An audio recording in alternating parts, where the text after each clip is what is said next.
In this video, you will see the framework that I use to create any GoHighLevel snapshot account for my clients, such as dealerships, real estate, solar. This is going to work for any industry. Those snapshots generate hundreds of thousands of dollars every single month. By the end of the video, you will have a full understanding on how I make those snapshots work, because in the next video, you will see how we apply this framework to create a full snapshot account. It's going to be a 4-hour long tutorial, and we're going to create a full snapshot account using this framework. So pay attention and don't forget to subscribe, because I'll be dropping this video right after this one. And if you don't know what GoHighLevel is, I recommend you check out my previous video where I go over every single thing that GoHighLevel does. Now, the first thing I want to start with is you have to do your research. There is nothing worse that you can do than jump right into things without any idea of what you want done. And I see a lot of people making this mistake. There's nothing wrong with starting somewhere and building it up, which is what I do a lot of the times. But if you have a business and you don't know which direction you want to go, what you can do with this system, you can take bits and pieces of what I do here and then just develop it over time. This is the structure I would recommend you start with. So first thing you do is build out your pipelines. I recommend going with lead generation, which is your Facebook leads, Google leads, people that submit surveys or forms on your websites. They should be in one pipeline.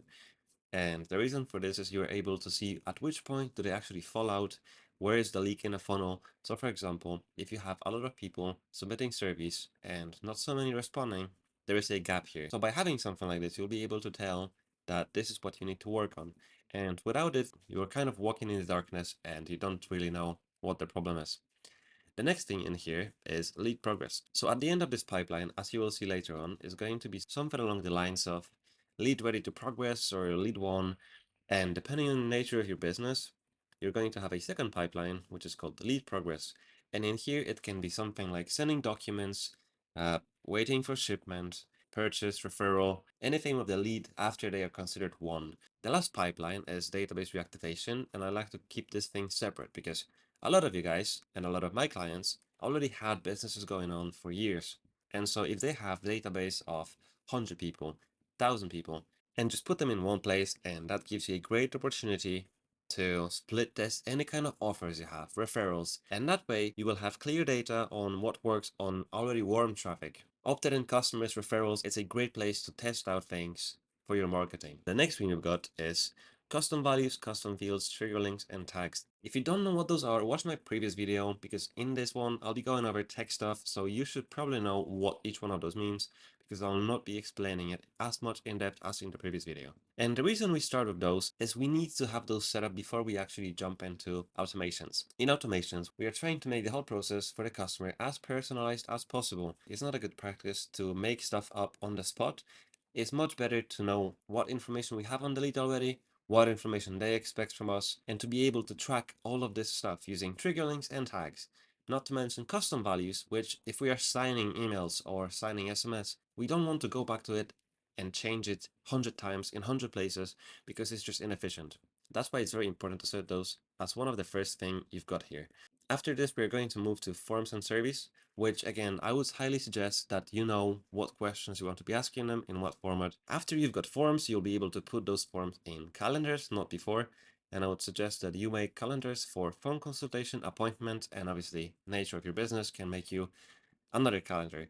But those two I found work absolutely best in service-based businesses or coaching, real estate, and so on.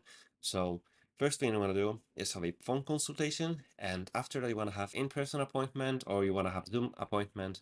And if you have any other ones, like a support phone call, you can have that in the other category. But again, depends on the nature of your business. Going into the funnels, I'll be showing you a funnel for a service-based business, which in this case is a real estate company. AC funnel is something that a lot of businesses can do and a lot of businesses can't do. It stands for Automated Client Funnel.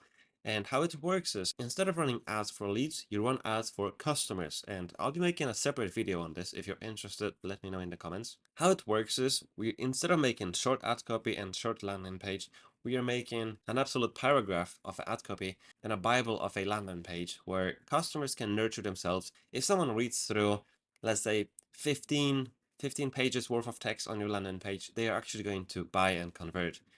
And it's pretty cool because that offsets your ad cost to basically zero and you're getting paid to run ads, but this time you're getting customers, not leads. But this is a whole another strategy, so I'm not going to go into it too much detail. If you have any other funnels, you can build that in here as well. After we've got funnels, it's time for email templates, SMS templates.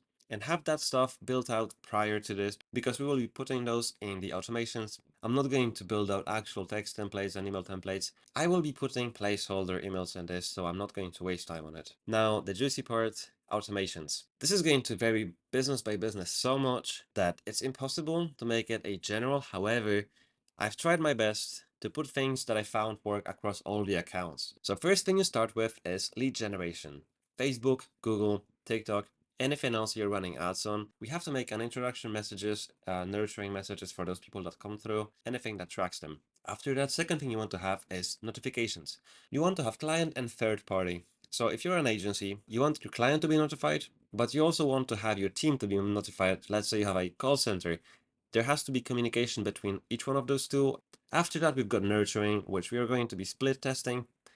And this is one of the best ways to split test your offers. There is an option in the workflows to split test your messages. And we will need long-term nurturing, short-term nurturing, disqualified, and referrals. So first thing we start with is short-term nurturing. This is usually when a lead comes through and we have 7 days window when they are super hot, we want to get them closed. After that is long-term nurturing. So it goes for 12 months. It's getting them re-engaged every 30 days for a period of 3 days. And this is what I found work best. After that, we've got disqualified people. Again, depending on the nature of your business, we are going to disqualify people, probably based on their finances, at least in this case, and we are going to check back on them every 30 days. Now, in terms of referrals, if you've done a good job, we're going to be asking people to send us more business every 30 days or so, and this is a great way to get clients on autopilot for free. After that, we've got appointments.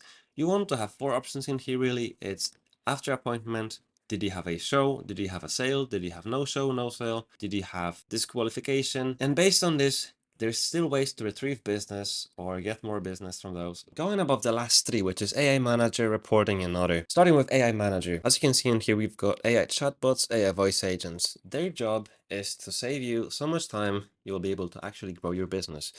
That includes assigning tags, moving people into different pipelines, or doing outbound sales. Apart from that, they summarize everything that goes on between you and the lead conversations, put that into notes. That stuff alone can save you a full salary on a VA because that does exactly what they do, except it's 10 times more efficient. In terms of reporting, this is another crucial part of the business. Facebook API and Google API Duo as they send back information to Google and Facebook on your conversions, which usually wouldn't be available unless you have a e-commerce store. So let's say you have an appointment, a survey, purchase. GoHighLevel is going to send that information back to Facebook and Google and tell them this is the perfect person that we want to do business with. And it's going to lower your cost per acquisition and is also going to speed up the sales cycle. Not only this, but all this stuff can be sent to a Excel sheet that you can then use for your sales team so they can track every single thing, every stage of the journey that the lead is in.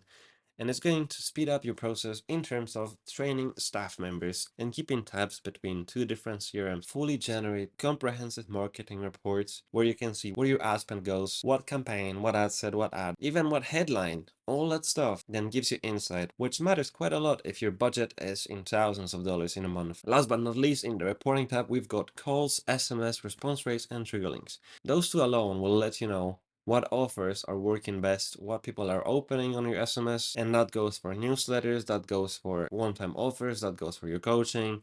As for calls, SMS response rates, you're able to track effectiveness of your sales team, where people fall off in the funnel, which is, do they not pick up the phone, do they not convert, do they not call you back, what hours do they call you back, what hours they're available, all that stuff that gives you insight into how to run your business better. Last but not least, we've got CRM integration with anything else. So if your business requires you to have a super custom CRM, let's say for landscaping, where you have all the geo stuff, or you have a real estate CRM, which lets you do some real estate magic with bidding or buying properties, you can integrate it with Zapier, that's not a problem, or ManyChat.